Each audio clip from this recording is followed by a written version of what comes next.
I've been a funeral director for 19 years. I've prepared bodies that were weeks into decomposition, victims of violent crimes, suicides discovered days after death, and drowning victims so bloated they barely looked human anymore. I've worked through holidays, birthdays, and family emergencies because death doesn't care about your schedule. In this profession, you develop a thick skin quickly, or you don't last. You learn to see bodies as vessels that once held people, not as the people themselves. You master the art of clinical detachment while maintaining enough humanity to comfort grieving families. But nothing in nearly 2 decades of experience prepared me for what I discovered about Thomas Whitmore in January 2022. His case didn't just disturb me professionally, it fundamentally changed how I think about death, about the preparation process, and about what might persist after we're gone. My name is Robert Hayes, and I own Hayes & Sons Funeral Home in Portland, Maine. It's a third-generation business. My grandfather founded it in 1954, my father expanded it in the 1980s, and I took over in 2015 when Dad retired. We're not a large operation, just me, 2 licensed funeral directors on staff, and 3 part-time assistants who help with viewings and services. We handle maybe 150 to 200 funerals a year, which is modest compared to the corporate funeral homes, but we pride ourselves on personalized service. The preparation room, where we embalm and restore bodies, is in the basement. It's a sterile space with white tile walls, stainless steel tables, industrial lighting, and the constant hum of ventilation systems that never quite eliminate the smell of formaldehyde and death. I've spent thousands of hours down there, so many that I barely notice the environment anymore. It's just my workspace, no different than an office is to an accountant. Thomas Whitmore came to us on January 11, 2022. He was 67 years old, a retired high school history teacher who'd lived alone since his wife Dorothy passed from cancer in 2018. According to the death certificate, he'd died of a heart attack in his sleep, a peaceful way to go, all things considered. His daughter, Jennifer Whitmore Collins, had found him when she stopped by for their weekly Sunday dinner, and he didn't answer the door. Jennifer was in her early 40s, composed, but devastated in the way people are when they lose their last parent. She met with me in my office to arrange the service. "Standard viewing and funeral," she said, wiping her eyes. Dad was traditional. He'd want people to say goodbye properly. We discussed the usual details: casket selection, flower arrangements, obituary wording, music for the service. Jennifer provided photos of her father for the memorial video and a navy blue suit he'd always worn to school functions. "He'll want to look dignified," she said with a sad smile. "He was always so particular about his appearance." After she left, I reviewed the medical examiner's report. Heart attack as stated. Time of death estimated between 2 and 4 a.m. on January 10th. No signs of foul play, no unusual circumstances. Jennifer had found him around 6 p.m. that same day, so he'd been dead roughly 14 to 16 hours, well within normal parameters for embalming. Bodies start decomposing immediately after death, but 16 hours in a cool house in January wouldn't cause significant deterioration. Thomas's body arrived from the medical examiner's office around 9 p.m. that evening. My assistant, Marcus Turner, and I transferred him from the transport van to our preparation room. Marcus was 28, studying to get his funeral director's license, and had been working with me for 3 years. Good kid, strong stomach, meticulous attention to detail. We unzipped the body bag. Thomas Whitmore looked exactly as you'd expect a 67-year-old man who'd died of a heart attack to look. Pale, peaceful, slightly waxy skin tone. He was maybe 170 pounds, average height, thinning gray hair neatly trimmed. No visible trauma, no lividity issues. Everything appeared completely normal. "Straightforward case," Marcus said, pulling on his gloves. "Looks that way," I agreed. "Let's get started." Standard embalming procedure involves several steps. First, we position the body, clean it thoroughly, and set the features, close the eyes, position the jaw, arrange the hands. Then comes arterial embalming. We make an incision, usually in the right common carotid artery and jugular vein, inject embalming fluid into the arterial system, and allow it to circulate through the body while blood drains from the venous system. After that, we do cavity embalming, using a trocar to puncture the organs and inject preservative chemicals directly into the body cavities. Finally, we clean, dress, and cosmetize the body for viewing. I've done this procedure hundreds, maybe thousands of times.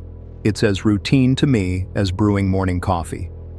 We positioned Thomas on the table, removed his clothing, and began the washing process. His skin was cool to the touch, body temperature having equalized with the ambient environment. Rigor mortis had set in and was beginning to release, which was normal for the timeline. Everything was textbook. I made the standard incision in his neck, located the carotid artery and jugular vein, and inserted the drainage tube into the vein. Marcus set up the embalming machine, essentially a pump that pushes formaldehyde-based fluid through the arterial system at controlled pressure. "Ready?" I asked. Marcus nodded and started the machine. The embalming fluid began flowing into Thomas's carotid artery. I watched the pressure gauge, 2 psi, standard for initial injection. Within seconds, I should have seen the fluid causing visible changes. The skin would pink up slightly as the chemicals preserved the tissues, and blood would begin draining from the jugular vein into our collection basin. But nothing happened. The pressure gauge jumped to 5 psi, then 7, then 10. That was wrong. It meant resistance, a blockage preventing the fluid from circulating properly, but the carotid artery looked clear. I'd done the cannulation correctly. There shouldn't have been any obstruction. "Something's not right," I muttered, checking the connections. Everything was secure. The pressure continued climbing, 12 psi, 15 psi. At this rate, we risked rupturing the arterial system, which would cause fluid to leak into surrounding tissues and create a nightmare of swelling and discoloration. "Shut it down," I told Marcus. He immediately stopped the pump. I examined the insertion site. No leaks, no obvious problems. I withdrew the arterial tube slightly and reinserted it, thinking maybe I'd hit the artery at a bad angle. I tried again. Same result. The pressure spiked immediately. No circulation, no drainage. "Could be arterial coagulation," Marcus suggested. "Sometimes blood clots form in the arterial system after death, creating blockages." "Not this fast," I said, "and not this complete." I'd dealt with coagulation issues before.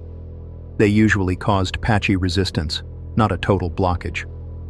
I tried a different approach, injected from the femoral artery in the leg instead. Same problem. The fluid went in under pressure but didn't circulate. It was like Thomas's entire arterial system had turned to concrete. After 45 minutes of attempts from different injection sites, carotid, femoral, even the brachial artery in the arm, I gave up on arterial embalming. This had never happened to me before. Never. In 19 years and hundreds of embalmings, I'd never encountered a body that simply wouldn't accept arterial fluid. "We'll have to rely on cavity treatment and topical preservation," I told Marcus. "It's not ideal, but we'll make it work." Cavity embalming involves using a trocar, a long, hollow needle, to puncture the organs and inject preservative directly into the chest and abdominal cavities. It's less thorough than arterial embalming, but can work for short-term preservation if the viewing is within a few days. I inserted the trocar through Thomas's abdomen, angling it toward the chest cavity. Normally, you feel some resistance from tissue and organs, then a release as the trocar penetrates into the cavity. This time, the resistance was enormous. It felt like pushing the trocar through dense rubber. "Jesus," I muttered, applying more force. The trocar finally penetrated. I attached the bottle of cavity fluid and began injecting. The fluid went in, but I couldn't hear or feel the normal sloshing that indicates it's distributing through the cavity. Instead, it felt like I was injecting into solid mass. I withdrew the trocar and tried different angles. Into the chest cavity between the ribs, into the lower abdomen. Every puncture met the same abnormal resistance, and the fluid never seemed to distribute properly. Marcus was watching with increasing concern. "Mr. Hayes, what's going on?" "I don't know." I pulled off my gloves and stepped back from the table. In the harsh fluorescent light, Thomas's body looked wrong. Not obviously wrong, but something was off. The skin tone hadn't changed at all despite our efforts. There was no slight pinking, no firmness that indicated preservative chemicals were doing their work. The body looked exactly as it had when we started, which shouldn't have been possible after all the fluid we'd introduced. "Check the temperature," I said. Marcus used our infrared thermometer to scan Thomas's torso. 47 degrees Fahrenheit, he reported.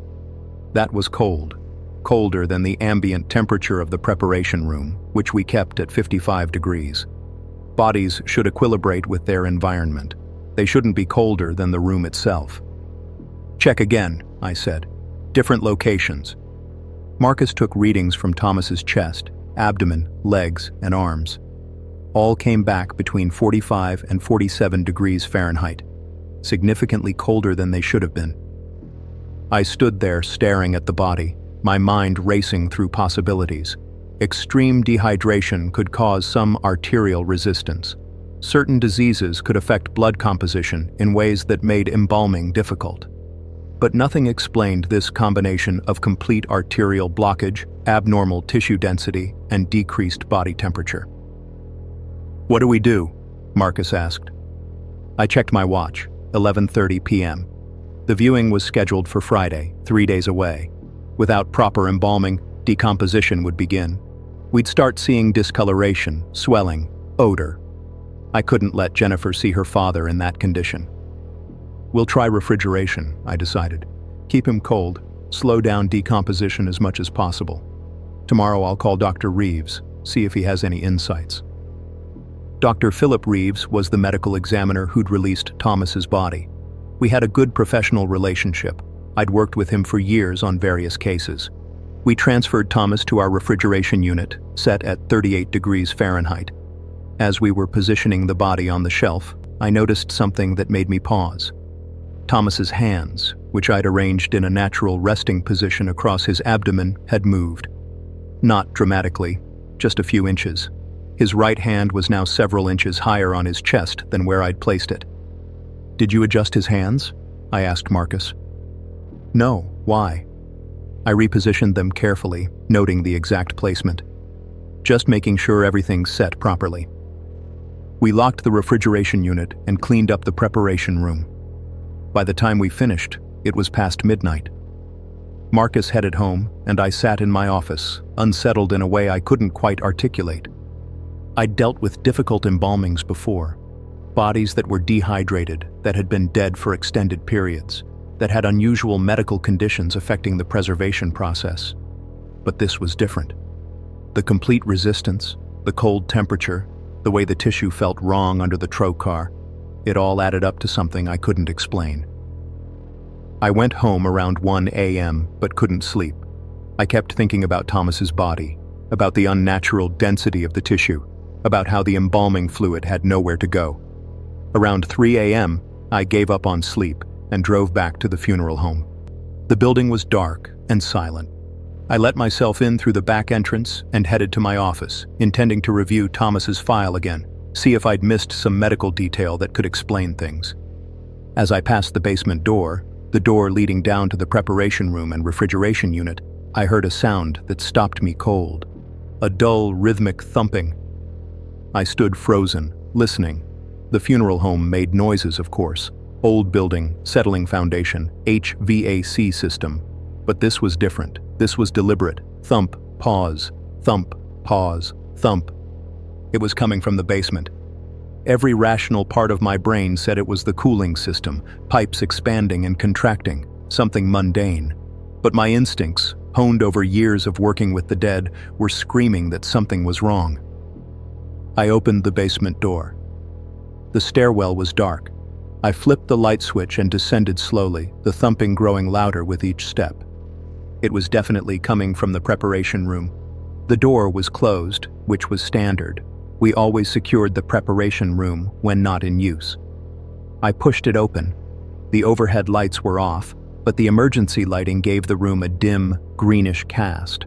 All the tables were empty. The refrigeration unit's status light glowed steady blue, indicating proper temperature maintenance. The thumping had stopped. I stood in the doorway, heart pounding, feeling foolish. There was nothing here, just my exhaustion and stress manifesting as paranoia. Then I heard it again, a single solid thump from inside the refrigeration unit. Bodies don't make sounds. Dead tissue doesn't move. I knew this with absolute certainty. Whatever I was hearing had a logical explanation. The cooling compressor, shifting ice, anything but what my lizard brain was suggesting. I approached the refrigeration unit slowly. It was a large commercial model, big enough to hold 6 bodies. Currently, it only held Thomas Whitmore. The handle was cold against my palm. I pulled the heavy door open. Cold air rolled out, carrying the faint chemical smell of preservatives. Inside, on the second shelf, Thomas's body lay exactly as we'd left it. Same position, same peaceful expression, except his hands had moved again.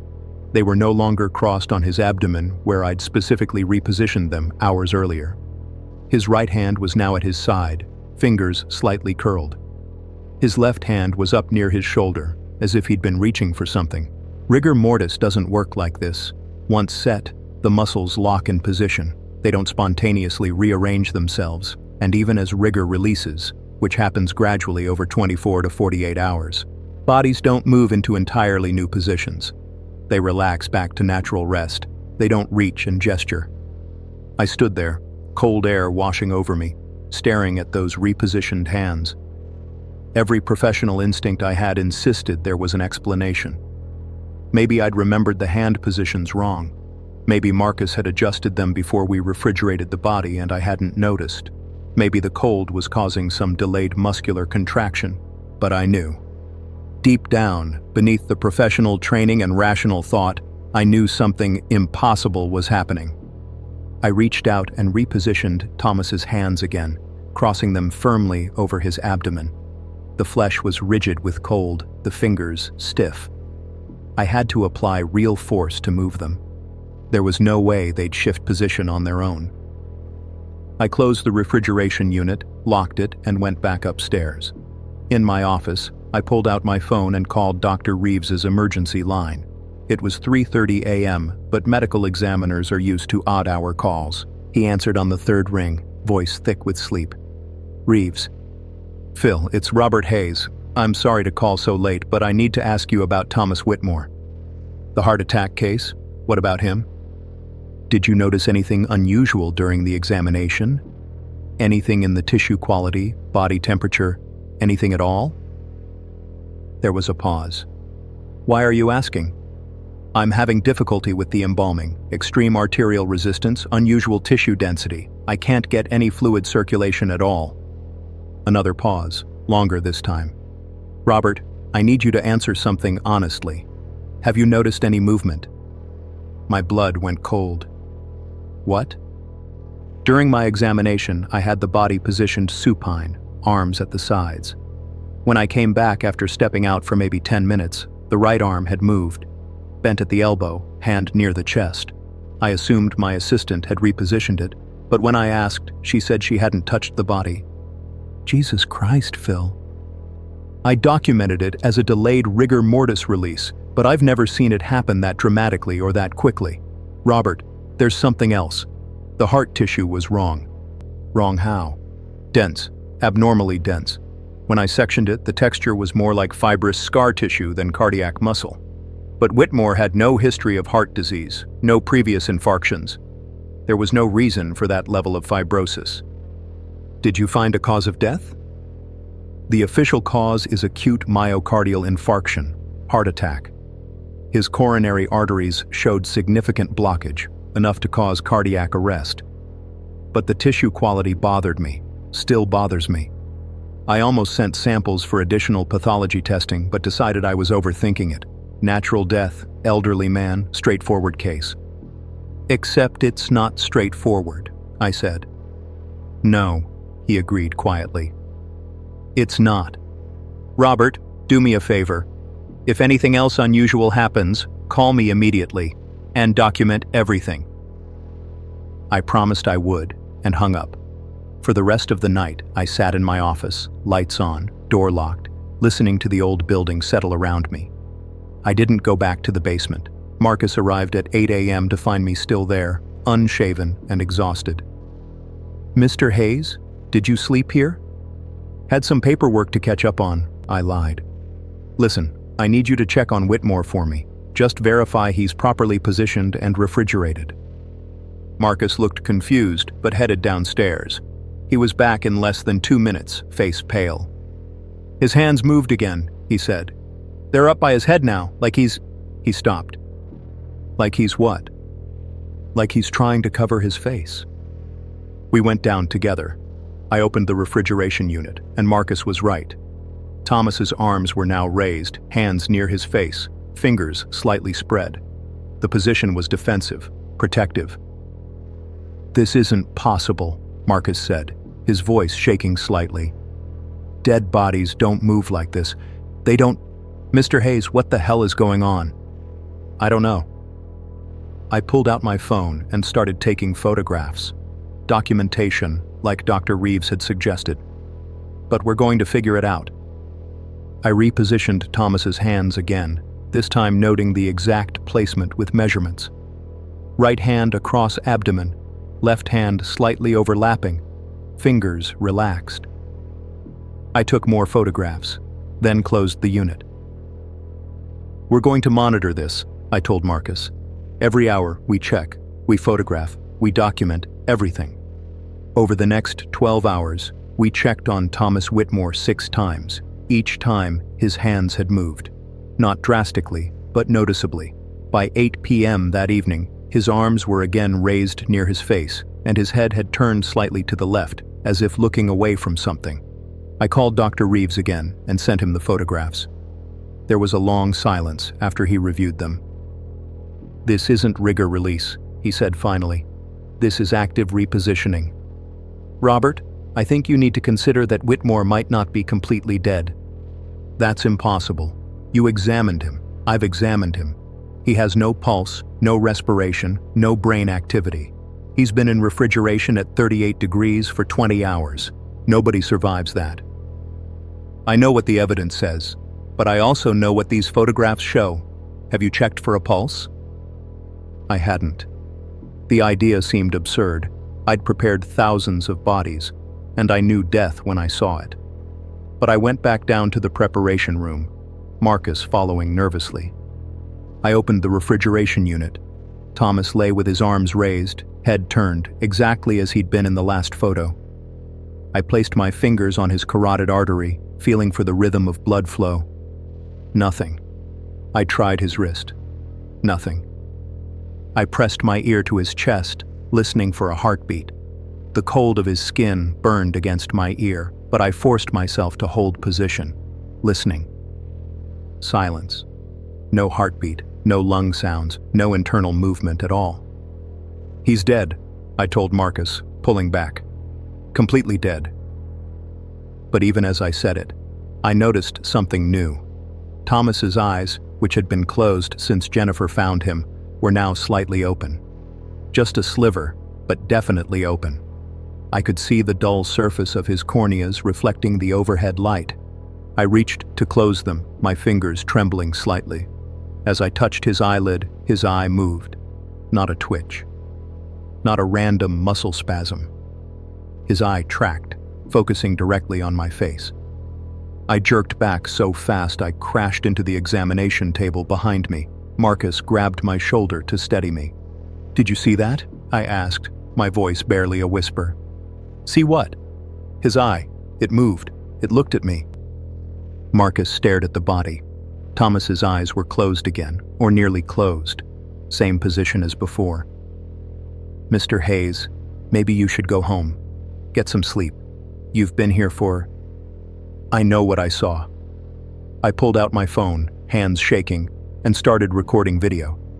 I held the camera close to Thomas's face, focusing on his eyes. For long seconds, nothing happened. Then, slowly, the right eye opened. The iris was cloudy, the white yellowed, but the eye definitely opened. And it moved, scanning left, then right, then settling on the camera lens. On me.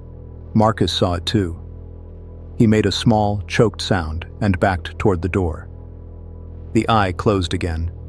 Thomas's face remained peaceful, expressionless, but his hands moved slightly, fingers curling and uncurling. I stopped recording and backed away from the refrigeration unit, never taking my eyes off the body. My professional mind was screaming that this had to be some kind of post-mortem phenomenon. Delayed nerve activity, cadaveric spasm, something with a medical explanation. But I'd been doing this for 19 years. I knew dead bodies. I knew how they behaved.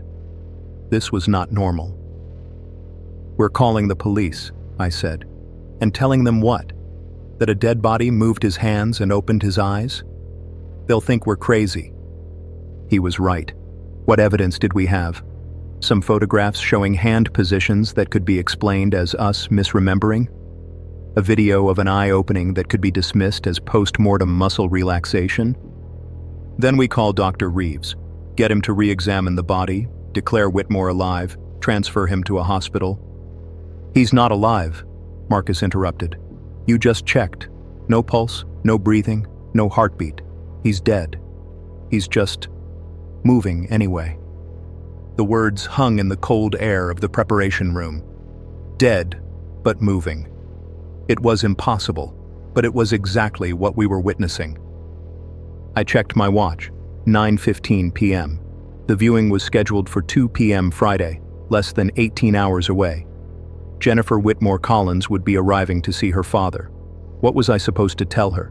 "Sorry, your dad's corpse keeps repositioning itself and making eye contact, so we've decided to keep him in refrigeration indefinitely." "We continue as planned," I decided. "Tomorrow morning, we attempt to prepare him for viewing. If this continues, we'll have to tell Jennifer and postpone." "And if he stops? If he's normal tomorrow?" "Then we proceed with the service and never speak of this again." Marcus nodded slowly. We closed the refrigeration unit. I made sure to lock it this time, though I wasn't sure what I thought that would accomplish, and headed upstairs. At the door, Marcus paused. "Mr. Hayes, I have to ask. In 19 years, have you ever heard of anything like this?" "No, never." "Is it possible we're both experiencing some kind of shared hallucination? Carbon monoxide poisoning or something?" I'd considered that. The funeral home was old, the HVAC system older, but we had CO detectors throughout the building, and they were all reading normal. "I don't think so," I said, but at this point, I'd almost prefer that explanation. Marcus went home. I stayed, sitting in my office with the door locked, monitoring the security camera feed from the preparation room on my computer. I'd installed the cameras years ago, mainly to protect against liability issues, proof that we handled bodies respectfully, that nothing inappropriate occurred.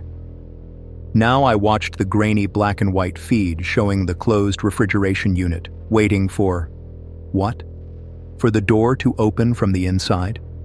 For Thomas Whitmore to climb out and walk around? The hours crept by. Midnight passed, then 1 a.m., then 2 a.m. On the monitor, nothing moved. The preparation room remained still and silent. At 2:47 a.m., the refrigeration unit door opened. I sat bolt upright, heart hammering. On the screen, the heavy door swung slowly outward. For a long moment, nothing else happened. Then a hand appeared, gripping the edge of the door frame. Thomas Whitmore pulled himself into a sitting position. I watched, paralyzed, as the dead man swung his legs over the side of the shelf and dropped heavily to the floor. His movements were stiff, awkward, but deliberate. This wasn't random muscle spasms or nerve activity. This was coordinated motor function. He stood there for a moment, swaying slightly, head down. Then he looked up directly at the camera. His face was still slack, expressionless, but his eyes, those cloudy yellowed eyes, stared directly into the lens with unmistakable awareness. He began walking toward the camera, toward the preparation room door, toward the stairs that led up to my office. I ran. I grabbed my keys and phone and bolted from my office, down the hall, out the back exit. I didn't stop running until I reached my car in the parking lot. My hands shook so badly it took 3 tries to get the key in the ignition. I drove. I didn't know where I was going, just away. Away from the funeral home, away from Thomas Whitmore's walking corpse, away from the impossible thing I'd just witnessed. I ended up at a 24-hour diner on the outskirts of Portland, sitting in a booth with bad coffee, trying to convince myself I'd imagined everything. Stress-induced hallucination, exhaustion, some kind of waking nightmare. But I had the security footage. I pulled up the feed on my phone, my hands still shaking. The video showed exactly what I'd seen. The refrigeration door opening, Thomas sitting up, climbing down, walking toward the camera. I watched it 3 times, each viewing confirming it was real. At 4:30 a.m., I called Dr. Reeves again. "Robert, it's the middle of the night." "He's walking." Silence. "Thomas Whitmore." He climbed out of refrigeration and walked across the preparation room. "I have it on video." "That's not possible." "I know, but it happened." I sent him the video file. More silence as he watched. Then, "Where are you now?" "At a diner. I left the funeral home." "And Whitmore?" "I don't know, still there. I assume." "Robert, listen to me carefully. I'm calling the police. We need to secure that body and figure out what's happening. This could be some kind of rare neurological phenomenon." "He's dead. You autopsied him. I've examined him. He's dead, Phil. He's just not staying that way. There has to be an explanation. Then help me find it. Please." Dr. Reeves arrived at the funeral home an hour later with 2 police officers and a paramedic team. I met them in the parking lot, still too terrified to go inside alone. "Where did you last see him?" one of the officers asked. "On the security footage, he was walking toward the preparation room door. That was around 3 a.m. We entered together, the officers in front with flashlights. The building was silent. We made our way to the basement, to the preparation room. The refrigeration unit door stood open. The shelf where Thomas had been was empty. We searched the entire funeral home, every room, every closet, every possible hiding place. Thomas Whitmore was gone. "Could someone have broken in and taken the body?" the officer suggested. I pulled up the security footage from the other cameras, the ones covering the exits, the parking lot, the main entrances. They showed nothing, no one entering, no one leaving. Just me fleeing out the back at 2:47 a.m. "Then where the hell is he?" the other officer asked. Dr. Reeves examined the refrigeration unit, the preparation room, looking for any evidence. He found something on the floor near the base of the stairs, a small smear of something dark. He swabbed it and held it up to the light. Blood, fresh. We followed a trail of small blood droplets. They led from the preparation room, up the stairs, down the hall, and stopped at the back exit, the same door I'd run through hours earlier. The officer tried the door. "It's locked from the inside. If someone left through here, how did they lock it behind them?" No one had an answer. We searched the surrounding area, the parking lot, the neighboring businesses. No sign of Thomas Whitmore. No sign of anyone. As dawn broke, Dr. Reeves pulled me aside. "Robert, I need you to consider the possibility that there's a rational explanation we're missing. Bodies don't reanimate. They don't get up and walk away. Maybe Whitmore wasn't actually dead. Maybe he was in some kind of cataleptic state, appeared dead, but wasn't. Maybe he woke up, panicked, and fled.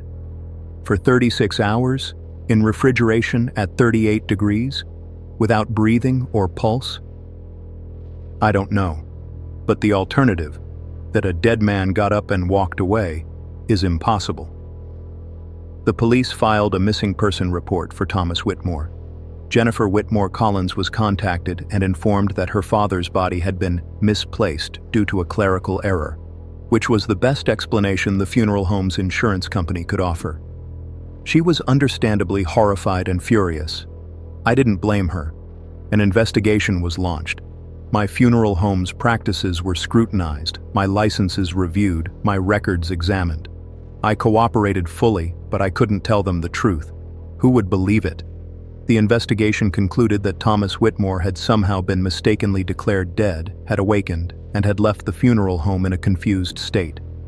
Probable diagnosis: catalepsy or some other rare condition mimicking death.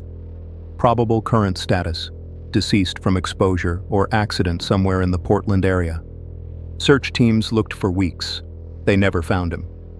3 months later, I received a letter at the funeral home, no return address, postmarked from Bangor, Maine. Inside was a single handwritten note.